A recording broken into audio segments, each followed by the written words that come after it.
Bismillahirrahmanirrahim. Assalamualaikum warahmatullahi wabarakatuh. Bertemu kita sekali lagi dalam rancangan OMG Terbitan Malaysia Gazette bersama saya Syariq Kadir, dan hari ini kita akan mengupas mengenai negeri Kedah Darul Aman yang baru-baru ini politiknya bergolak sekali lagi, tuan-tuan dan puan-puan. Dan hari ini kita sangat bertuah kerana bersama kita adalah seorang figura yang menjadi tumpuan seluruh negara baru-baru ini, dan tak lain tak bukan iaitu Menteri Besar baru sendiri, iaitu Yang Amat Berhormat Muhammad Sanusi Muhammad Noor. Baik, tuan-tuan dan puan-puan, inilah Yang Amat Berhormat Sanusi Muhammad Noor. Terima kasih Yang Amat Berhormat kerana sudi hadir bersama kita pada hari ini. Tuan-tuan dan puan-puan, sedikit mengenai Yang Amat Berhormat Sanusi. Beliau merupakan sudah tentu anak jati Kedah, dan dia katakan yang termuda dalam sejarah pelantikan Menteri Besar Kedah. YB, kita melihat orang di internet lah duk cakap, gaya-gaya ni kita bertukar langsir, bertukar perabot, tetapi Kedah bertukar Menteri Besar. So kita tengok politik Kedah agak fragile dengan pertukaran MB here dalam tempoh 4 tahun ni, pertukaran sana, pertukaran sini kan. Ada juga penganalisa mengatakan sampai rakyat Kedah pun cemuih. Istilah dia cemuih. Tapi ya, akhirnya kita perlu ada seorang untuk run the government, dan Yang Amat Berhormat telah terpilih untuk mengisi kursi yang panas ini. Dan sudah tentu sebagai bekas setiausaha politik pada Menteri Besar Kedah terdahulu, iaitu arwah Ustaz Azizan, mungkin banyak yang telah YB belajar daripada arwah. Sejumlah itu saya nak tahu perjalanan YB daripada seorang ahli biasa sehinggalah menjawat jawatan yang sungguh-sungguh mencabar dan menjadi tumpuan seluruh negara, bukan saja di Kedah ketika ini. So, komen sikit YB. Assalamualaikum warahmatullahi wabarakatuh. Terima kasih Syaril. Bagi menjawab soalan Syaril itu,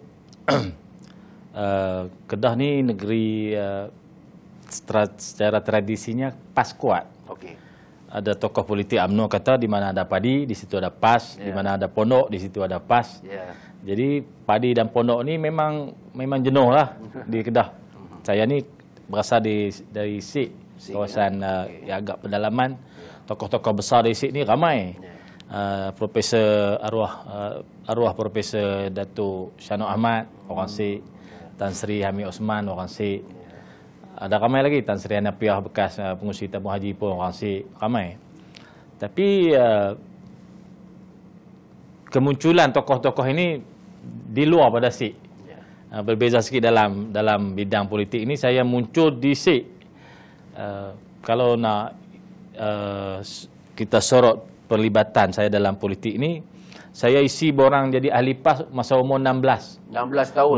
Sekolah lagi. Masa itu saya sekolah di Sekolah Menengah Sains Kedah, Sekolah Setamat Jiwa Sungai Petani. Bila balik cuti, dia orang bagi borang, kita isilah. Sebelum daripada itu pun program-program kempen pilihan raya kecil apa semua ni kita dah terbabit lama sebelum tu. Cuma isi borang jadi ahli umur 16. Jadi nak kata baru dak lah, lama lah. Sekarang umur saya 46. Mana dah 30 tahun saya isi borang PAS. Jadi bukanlah, walaupun saya muda tapi bukan orang baru lah dalam PAS. Saya mula pegang jawatan dalam PAS ni di Pulau Pinang. Jadi Esko Muda PAS Pulau Pinang tahun 98. Kemudian tu saya balik Kedah tahun 99. Mulalah penglibatan saya dalam PAS Kedah tahun 99 sampailah sekarang. Macam-macam jawatan lah Syaril, kalau nak sebut satu-satu mungkin sampai esok baru habis. Nak ulang satu-satu kan. Tapi saya pegang lama dalam Dewan Pemuda PAS. Akhir sekali saya jadi timbalan Ketua Pemuda. Pada masa yang sama juga saya jadi Ketua Penerangan PAS Kedah. Saya jadi setiausaha politik Menteri Besar. Saya jadi yang di-Peta Kawasan, Bendahari Kawasan, Ketua Muda Kawasan. Semua anak tangga politik dalam PAS tu saya telah lalui. Orang Kedah kata dah jejak lah. Dah jejak anak tangga satu-satu. Kalau kita katakan Menteri Besar ni anak tangga yang teratas, kini saya berada di atas lah. Tapi bagi saya, ini bukan anak tangga yang teratas.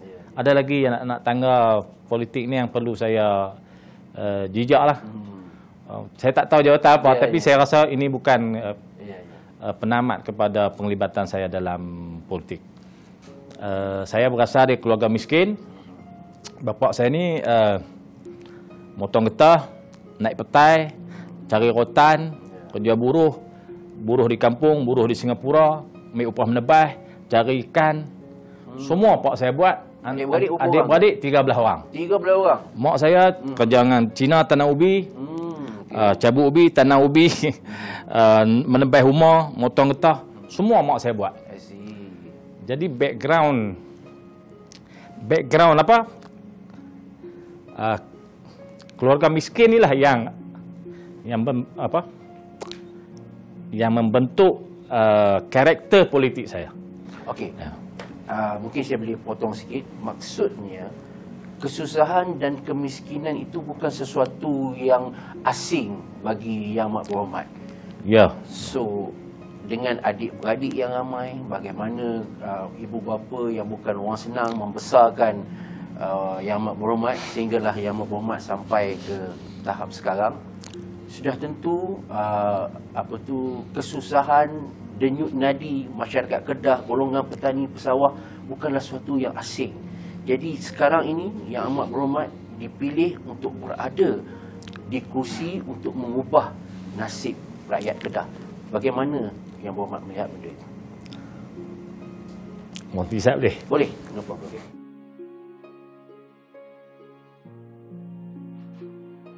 YB yang nak ke bawah?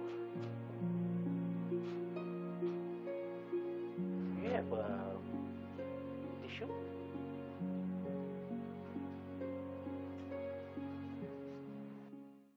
Baik, tuan-tuan dan puan-puan, YB bukanlah asing dalam kesusahan dan kemiskinan. Kerana YB sendiri berasal daripada keluarga yang susah, adik-beradik yang ramai. Tetapi almost all of them berjaya melanjutkan pelajaran ke universiti, ke Menara Gading, dan YB salah seorang daripadanya. Dan YB, soalan saya, apabila diberi amanah yang sangat besar, YB sudah tentu sebagai orang yang dah merasa dejut nadi kesusahan orang kampung, pesawah, nelayan, petani. Ini sudah tentu satu tanggungjawab yang sangat berat. Ya. Tetapi things happen dan YB telah diberi kesempatan oleh Allah Ta'ala untuk duduk di kerusi pembuat dasar yang utama ini. Jadi bagaimana Yang Amat Berhormat melihat benda itu? Yang pertama sekali saya sebutkan sudah syarah tadi bahawa kemiskinan dan kesusahan inilah yang melatari politik saya, dan mungkinlah ada ramai lagi kawan-kawan saya yang sama dengan saya. Dan oleh kerana background saya itu dari keluarga yang macam itu, sudah tentulah perhatian saya sebagai Menteri Besar pun akan dilebihkan kepada bagaimana untuk menyelesaikan masalah kesempitan hidup, kemiskinan, keciciran anak-anak daripada sekolah. Kerana apa yang telah saya lalui ini, saya yakin dan sangat percaya bahawa pendidikanlah yang akan mengeluarkan kita daripada putaran ini. Putaran, orang sebut putaran ganas kemiskinan. Tapi putaran ganas kemiskinan pada masa lampau itu bentuknya mungkin lain sikit, tetapi pada waktu ini bentuknya telah berubah, formnya telah mengalami transformasi. Putaran ganas kemiskinan itu juga merempuh adik-adik kita, anak-anak kita yang terpengaruh dengan gaya hidup semasa. Dan gaya hidup semasa ini akan mengheret mereka masuk ke dalam putaran itu pada masa depan. Jadi saya fikir dasar-dasar kerajaan selepas pada ini mesti melihat perkara-perkara ini untuk diberi perhatian. Di samping kita lihat pembentukan mentaliti. Ada orang yang mentalitinya tidak berubah. Dia hidup untuk menjadi peminta sedekah. Saya bercita-cita untuk mengubah mentaliti orang-orang miskin, orang-orang susah yang hidupnya macam saya pada masa dulu, untuk menjadi pejuang, menjadi fighter untuk mengubah hidupnya sendiri. Ya. Model kepada perjuangan itu ada pada ayah saya, ada pada mak saya, ada pada adik-beradik saya, abang kakak saya. Model itu ada.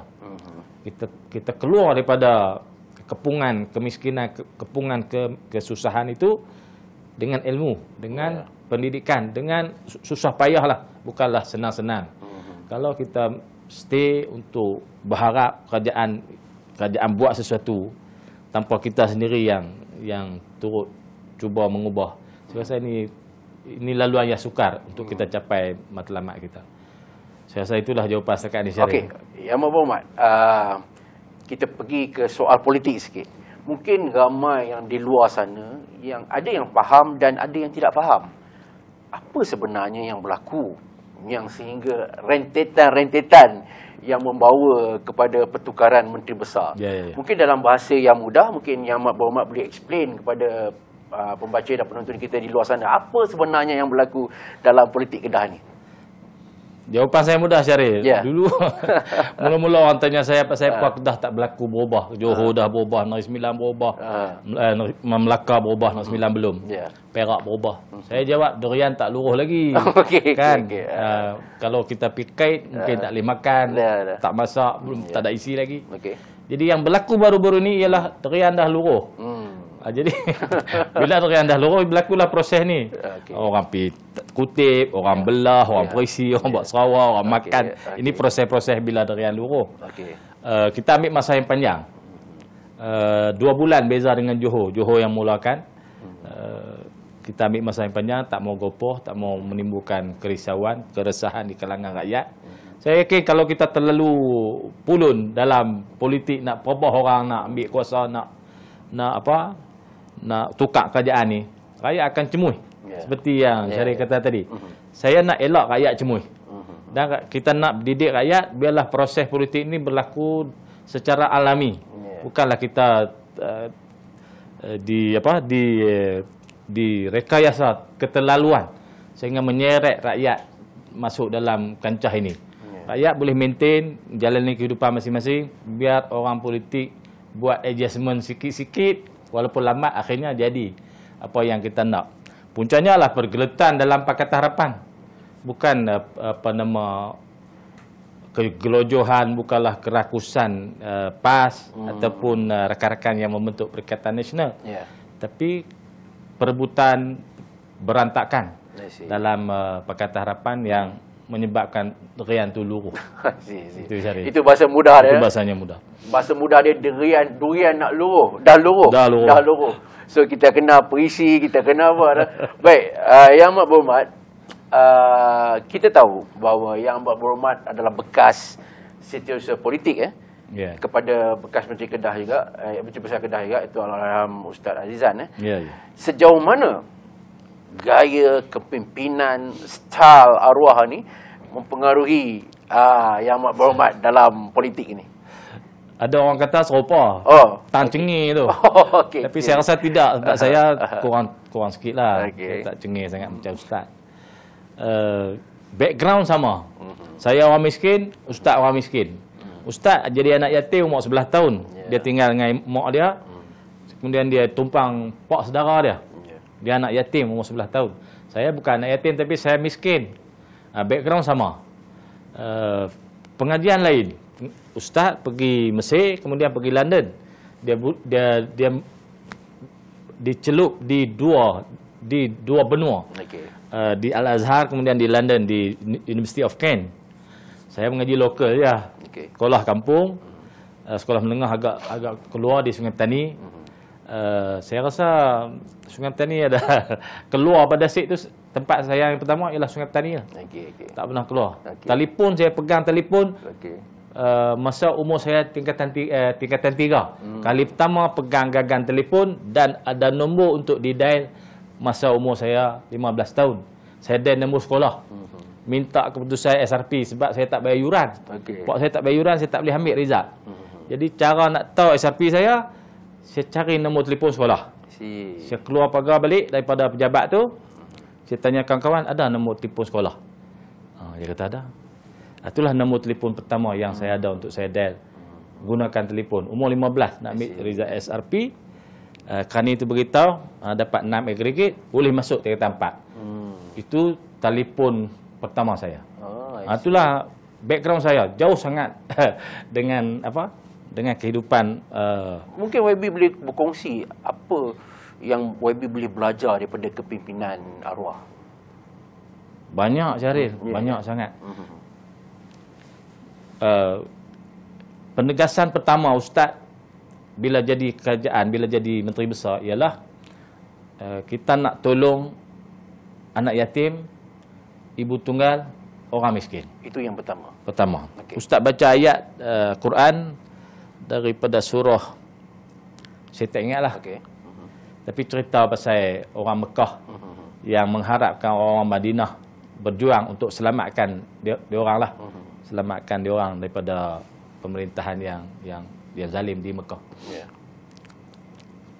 Itu yang Ustaz tunjukkan. Dan usaha Ustaz Azizan selepas tu bina Queen College Queen yang kemudiannya menjadi Unisyam sekarang ini.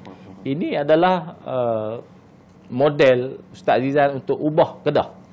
Apapun perubahan yang nak dibuat dalam konteks negeri Kedah, mesti terasnya ilmu. Terasnya mesti pendidikan. Buka peluang seluas-luasnya untuk rakyat Kedah mengaji. Dan mengaji tu tak payah pergi jauh, mengajilah di Kedah. Kita bawa semua ilmu daripada jauh-jauh ni mai duduk di Kedah, hampa mengaji sini. Dekat, tak payah pergi jauh. Ini saya rasa style asas yang diletak oleh Ustaz Azizan. Dan sekarang ni sedang berlaku proses itu. Yang kemudian jimat cermat. Ustaz sangat detail tentang perbelanjaan negeri. Dia kata kalau duit aku tak kena kut. Tapi bila melibatkan duit orang dan duit orang ni adalah amanah, kita mesti cermat. Jangan bazir, jangan belanja ikut dan. Kena detail belanja tu apa. Ada yang lebih murah, kena cari lagi, mungkin ada yang lebih murah. Dengan itu saya pun fikir kerajaan negeri pada masa itu baru faham jimat cermat tu apa. Bagaimana proses jimat tu patut berlaku. Ustaz tak jalani hidup yang lebih-lebih. Dia hidup biasa aja. Sederhana. Bila dia meninggal, hari dia meninggal, dia tak ada harta yang dibeli dengan duit dia. Daripada gaji menteri besar, tak ada. Dia meninggalkan pusaka untuk anak-anak dia tu daripada harta yang dibeli masa dia jadi pensyarah. Bukan dibeli masa dia jadi menteri besar. Tak ada. Dan ungkapan yang paling besar dalam hidup saya tentang Ustaz ialah kita bekerjalah di waktu yang singkat untuk kita rehat di waktu yang panjang. Waktu singkat ialah dunia, waktu yang panjang ialah akhirat. Jadi bekerja sungguh-sungguh sini, di akhirat esok kita nak rehat. Yang kedua, dia kata kalau aku fikir tentang diri aku, tentang selain daripada tanggungjawab aku sebagai menteri besar, pada ketika aku dibayar gaji sebagai menteri besar, kalau aku fikir, bukanlah kalau aku buat apa-apa, cuma baru fikir untuk kepentingan diri. Pada ketika sedang menjawab menteri besar dan dibayar gaji, kita berdosa. Luar biasa. Kita berdosa kerana ambil kesempatan waktu kita dibayar gaji menteri besar tu fikir untuk benda lain. Di luar tanggungjawab kita. Kita berdosa. Dua ni saya fikir sudah menjadi satu saya nak kata ramuan lah, ataupun resipi, ataupun pegangan yang patut sebenarnya patut dipegang oleh semua orang. Bukan saja menteri besar, siapa-siapa pun dalam kerjaya apa pun. Kalau kita kerja polis, lalu kita bertugas, kita fikir di luar daripada tanggungjawab kepolisian. Saya rasa ini satu benda tak betul ya. Okey. Yang Mak Berhormat, semua menteri besar, semua pemimpin kalau dapat jawatan kata nak bantu ekonomi. Tidak ada pemimpin yang kata tak nak bantu ekonomi. Kedah melahirkan ramai pemimpin-pemimpin dan negarawan besar. Kita ada Perdana Menteri pun bekas Perdana Menteri yang berasal daripada Kedah. Tetapi kita melihat Kedah juga tidak begitu pergi lebih jauh dengan negeri-negeri lain. Agaknya kenapa begitu? Mungkin orang di luar Kedah dia tidak faham. Kedah ni macam-macam orang besar, tokoh-tokoh korporat, jutawan banyak lahir daripada Kedah. Pasal apa Kedah macam tu? Dalam bahasa yang mudah, mungkin Yang Amat Berhormat boleh explain sikit pada orang luar, di luar Kedah ni. Pertama sekali, Kedah ni negeri pertanian. I see. Ekonomi kita diasas dengan industri. Meninggalkan sektor pertanian. Jadi, bila sektor pertanian ditinggalkan, Kedah sebagai negeri pertanian, dia tidak dapat ikut serta dalam kegairahan baru itu. I see. Jadi dia jadilah janda yang ditinggalkan. Okey. Bila janda yang ditinggalkan, tak ada siapa yang mau. Jadi saya punya pandangan, Kedah oleh kerana geografinya begitu, tanahnya begitu, bentuk muka buminya begitu, Allah kurniakan Kedah ni sebagai negeri pertanian. Ada juga lah kawasan industri, ada di Kulim, ada di Bukit Kayu Hitam, ada beberapa tempat yang dibangunkan kemudian sebagai kawasan industri. Tapi kawasan industri di Kedah, hasil utama industri pergi Kedah Federal. State hanya boleh kutip cukai pintu, umpamanya, dan menyediakan peluang pekerjaan. Tapi kekayaan sebenar dalam sektor industri pergi ke federal. Berbeza dengan sektor pertanian. Kita tanam di sini, kita tuai di sini, kita proses di sini, kita makan di sini. Yang lebihnya kita jual. Itu kemakmuran yang datang dan tumbuh di tempat itu. Yang kedua, pertanian yang diletakkan di Kedah itu juga tanaman untuk seluruh negara. Sebab kita tanam padi. Kedah membekalkan 43% bekalan padi negara. Walaupun dikeluarkan di Kedah, tapi penggunaannya untuk seluruh rakyat Malaysia. Oleh kerana padi satu sektor pertanian yang pada saya tidak memberi pulangan ekonomi yang terlalu besar. Hanya cukup untuk hidup. Kemudian Kedah juga menyediakan kawasan empangan yang banyak untuk bekalan air. Kemudian Kedah simpan hutan yang luas untuk kawasan tadahan. Semua pakej ini membungkus Kedah dalam satu bungkusan yang taratu sajalah Kedah boleh pi. Melainkan kita melihat sektor pertanian ini sebagai sektor penting untuk negara, dan negara membalas pengorbanan Kedah itu dengan cara yang lain. Tuan Guru Haji Abdul Hadi Awang pernah cerita dengan saya, dalam perjalanan hidup dia pernah pergi beberapa negara, dan banyak negara maju, petani di negara maju hanya mengeluarkan modal 1%. 99% modal pertanian dikeluarkan oleh negara, diambil daripada sektor lain yang menguntungkan dari segi keuangan, ditampung dalam sektor pertanian. Menjadikan petani itu bukan saja dia menjadi pengeluar makanan kepada orang lain, tapi dia juga dibayar di atas kesusahan dan pengorbanan yang dia buat. Akhirnya orang yang terlibat dengan industri pun kaya, orang yang terlibat dengan pertanian pun kaya. Ini saya rasa patut diberi perhatian oleh federal, kena tengok pengorbanan yang dibuat oleh Kedah. Tanah sawah kita simpan, tanam padi, hutan kita simpan sebagai kawasan tadahan, tanah yang luas kita simpan sebagai takungan air untuk bekalan air pertanian, untuk bekalan minuman negeri Perlis, negeri Kedah, negeri Pulau Pinang. Jadi Kedah ni macam jadi abang sulung. Abang sulung ni sifat dia berkorban untuk adik-adik. Kalau cara biasa dengan kehidupan, kita akan dapati abang sulung ni biasanya dia miskin. Dia susah, dia berkorban untuk adik-adik dia. Saya fikir adik-adik dia di negeri-negeri lain lah. Kena tengoklah abang sulung ni. Dia dah korban banyak. Ekonomi dia pun sakat tu dia boleh pi. Walaupun begitu, kita usaha juga untuk buka kawasan industri di Kulim, di Bukit Kayu Hitam, di Sungai Petani. InsyaAllah lah dengan kombinasi pertanian, kombinasi kawasan industri dan kombinasi perhatian orang, penghargaan orang, penghargaan negeri-negeri yang memakan beras dari Kedah ini, dapat bantu Kedah keluar daripada putaran inilah, insyaAllah. Baik, Yang Amat Berhormat, pengundi Kedah sebagai orang yang dah melalui asam garam yang kenal sangat ni tentang trend pengundi Kedah. Ada pihak mengatakan nak jadi pemimpin kat Kedah ni senang ya, janji kenduri kena pi ya. Ada yang itu. Tapi kita melihat rakyat Kedah juga sangat very critical dalam memilih kerajaan. Mereka boleh switch Ada kita tengok perkembangan politik Kedah, ada tahun mereka memilih Barisan Nasional, ada tahun mereka memilih PAS. Jadi bagaimana Yang Amat Berhormat sendiri sebagai orang yang berpengalaman melihat sepak terjang di negeri Kedah, trend pengundi Kedah, bagaimana melihat trend begitu? Syaril, kalau kita tengok pilihan raya tahun 99, Okay. Banyak berlaku perubahan. Dikatakan pada masa itu faktor Anwar Ibrahim. Okay. Berlaku tsunami, berlaku perubahan besar-besaran, tapi tsunami itu tidak sampai ke Kedah. Kerana Kedah masih diperintah oleh Barisan Nasional yang menjadi seteru Anwar Ibrahim pada masa itu selepas dia dipecat. Tahun 2004 pun berlaku tsunami, 2008 pun berlaku tsunami. Tapi di Kedah, tsunami yang melanda Kedah itu tak seperti yang terhasil di Lembah Kelang. Kedah ni agak lambat. Kalau tahun 2008 tu banyak orang berkata perubahan politik ni banyak dipengaruhi oleh media.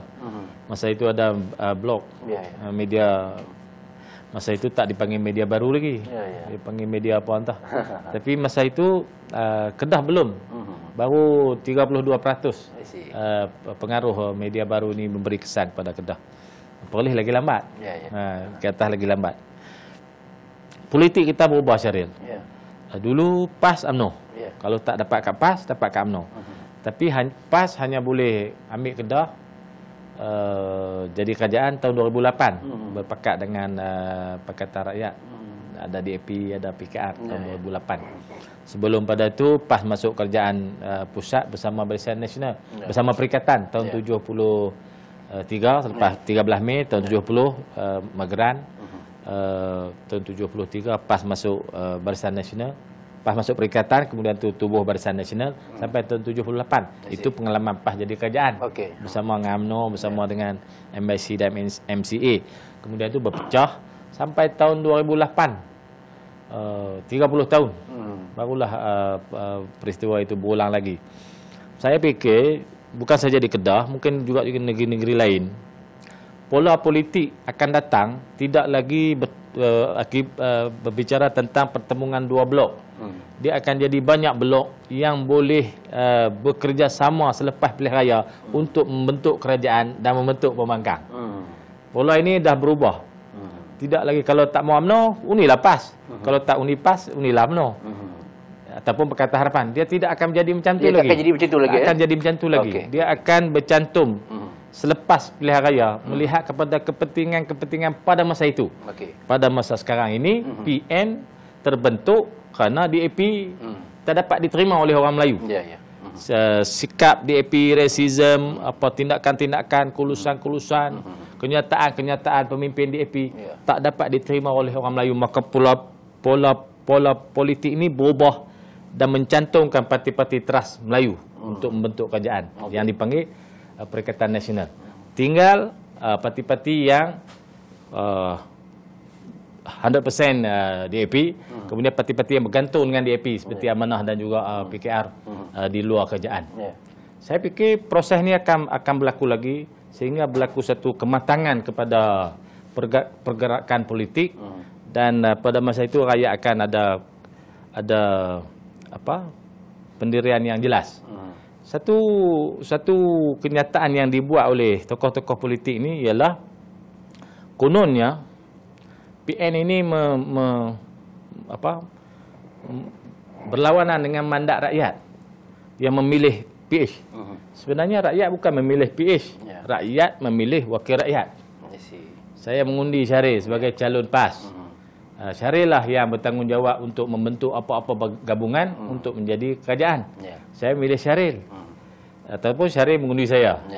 Saya berpakat kemudiannya dengan parti-parti ini untuk bentuk kerajaan. Saya bukan memilih kerajaan yang akan dibentuk oleh Syaril. Saya tak pilih itu. Saya pilih Syaril sebagai rakyat. Rakyat diberi hak untuk mengundi wakil calon. Bukan hak diberi mengundi koalisi apa yang akan saya jadikan kerajaan. Kalau dakwaan mengatakan bahawa PN ni mengkhianati mandat rakyat. Saya kata tidak. Mandat rakyat itu diberi kepada wakil rakyat. Wakil rakyat itulah yang akan menilai keperluan semasa di mana dia patut membuat pendirian supaya satu kerajaan yang stabil, memelihara kepentingan orang ramai dapat dibentuk. Okey, YB. Ada penyokong parti sebelum ni dah mula risau. Ni dah ada menteri besar ni, habislah jawatan-jawatan kami. Lantikan-lantikan politik mungkinlah akan diberhentikan dan sebagainya. Itu satu. Yang kedua, ada juga yang tertanya bagaimana projek-projek yang telah diumumkan sebelum ni. Sebab kita pun dalam PC sebelum ni, YB ada menegaskan mungkin ada perkara yang perlu total reset, mungkin yang perlu dikaji, mungkin ada penambahbaikan. Mungkin kita boleh explain pada penduduk Kedah. Di Kedah ada projek-projek ikonik yang telah diumumkan sebelum ni, contohnya KXP, satu kawasan industri dan juga lapangan terbang baru di Kulim, walaupun dibuat dalam kawasan Sidam yang lebih dekat dengan Sungai Petani, tapi dinamakan KXP Kulim, ambil nama Kulim. Mungkin cadangan dulu ditapaknya hampir kepada Kulim. Projek ini daripada awal lagi PAS mengambil sikap menyokong. Walaupun dia dibawa oleh Datuk Seri Mukris masa dia BN. Kemudian dia bawa lagi masa dia PH. Kita sokong juga. Jadi kita sokong atau menentang satu projek itu bukan berdasarkan politik, bukan berdasarkan siapa yang bawa, tapi kesan projek itu kepada limpahan pada rakyat lah. Limpahan kepada rakyat. Itu pendirian PAS. Hak elok siapa pun tak apa. Bawalah, kita akan sokong. Hak buruk kena kaji, kena tengok. Bukan siapa yang bawa, akibat kesan. Kalaupun buruk tu datang daripada rakan-rakan atau sahabat kita akan mesti buat bantahan. Projek zon ekonomi sempadan di Bukit Kayu Hitam, kita sokong. Kita akan pertahankan, kita akan teruskan. Projek untuk infra bekalan air. Ini satu kewajipan yang disegerakan, mesti disegerakan oleh kerajaan negeri untuk menyelesaikan masalah bekalan air. Yang saya sebutkan perlu total reset. Kena tekan total reset itu ialah beberapa agensi, beberapa buah GLC kerajaan yang kita dapati telah lari jauh daripada track yang diletakkan.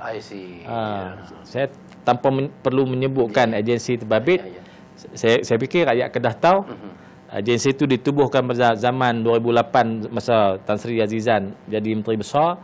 Kita letakkan tracknya, kita letakkan landasannya bagaimana agensi ini akan jadi satu agensi yang akan generate income, menyediakan kemudahan kepada rakyat, dan income ini kita guna untuk bayar hutang.